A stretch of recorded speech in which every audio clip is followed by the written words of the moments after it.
വാമല പാലക്കാടിലെ പല്ലാവൂരിന് സമീപത്തായി സ്ഥിതിചെയ്യുന്ന ഒരു ചെറിയ കുന്നിൻ പ്രദേശമാണിത്.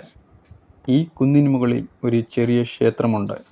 ബാലമുരുക സ്വരൂപത്തിലാണ് ഇവിടത്തെ വിഗ്രഹപ്രതിഷ്ഠ. അതിർവരമ്പിടുന്ന നെല്ലിയാമ്പതി മലനിരകളുടെ സൗന്ദര്യ കാഴ്ചയും പ്രകൃതിയുടെ ലാളനമേറ്റ് തഴുകിവരുന്ന ഇളം തെന്നലിൻ്റെ തലോടലും ഈ ക്ഷേത്രപരിസരത്തെ കൂടുതൽ സുന്ദരവും ശാന്തവുമാക്കുന്നു.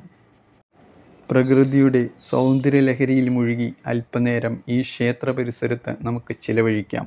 പ്രകൃതിയുടെ സൗന്ദര്യം തന്നെയാണ് ഇവിടുത്തെ മുഖമുദ്ര. പ്രകൃതിയോട് സംസാരിച്ചും ഇളം കാറ്റിൻ്റെ മർമ്മരമേറ്റുവാങ്ങിയും ഏകാന്തതയുടെ നിശബ്ദ ലോകത്തേക്ക് നമ്മളെ കൂട്ടിക്കൊണ്ടുപോകുന്നു ഈ സുന്ദര പ്രദേശം.